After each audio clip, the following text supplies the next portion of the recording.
ছাত্র লগে গেছে বলে শুনছি খালি এইটুকু বিকাল এই টাইমে আমি এনে বসা আমার নাতি হলে আমরা যাইতেছি তো মনে করছি এইদিকে যাইতেছি তার জানি না গেলে কিছু গিয়ে বলতেছে আমার দেখে লাভ ধরছে হাত পা বন্ধ সব বন্ধ আইসি রুমে লাভ ধরছে ওইটাকে শাইন ভাই আমার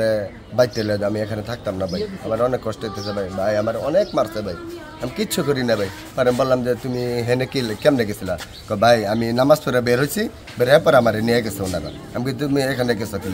ওর সাথে লাস্ট পরশু দিনে আগের দিন এই কথা লাস্ট এই কথা যে নামাজ পড়ে বের হয়েছে পরে ওরে এখান থেকে পরে ছাত্রদের সাথে গেছে আর কিছু আমি জিগাইতে পারি না মানে ওই সেন্সটা নাই যে আর আমার সাথে কথা বলবো না ডাক্তারে ইঞ্জেকশন দিল ঘুমের মানে ওই লাফালাফি করতেছে বাসায় চলে আসবো আমার অনেক কষ্ট হইতেছে ভাই পড়াশোনা করতো হ্যাঁ পড়াশোনা অনুশীলনে পড়তো 9-এ পড়তো ওর বোন কোন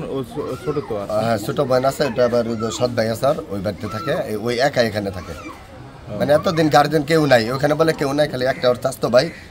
হাসান নাম হাসানে এই কদিন গেছে আর আমি গেছি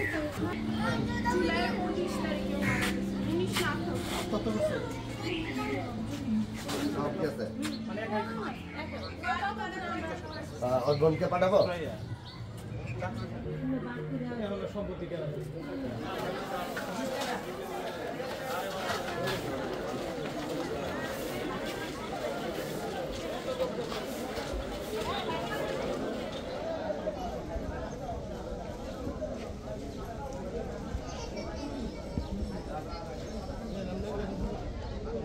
আজকে আমরা যে কাশেমের কথা বলতেছি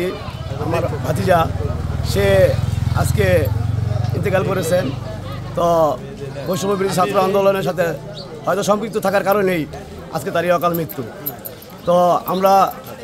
যারা এলাকাবাসী আছি সবাই আপনাদের কাছে আমরা সাংবাদিক ভাইদের কাছে এতটুকু আবেদন জানাই আমরা যেন সুষ্ঠু বিচার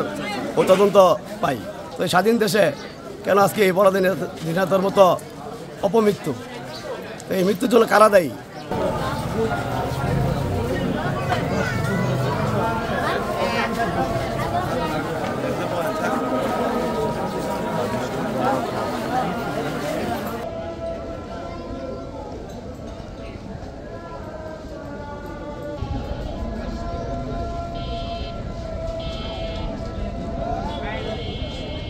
মা নাই ছেলেটির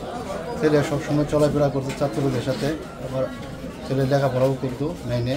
ক্লাস 9-এ লেখাপড়া করতো আমরা এখানে ভাড়াটিয়া খুব ভালোই দেখছি মানে এই ছেলে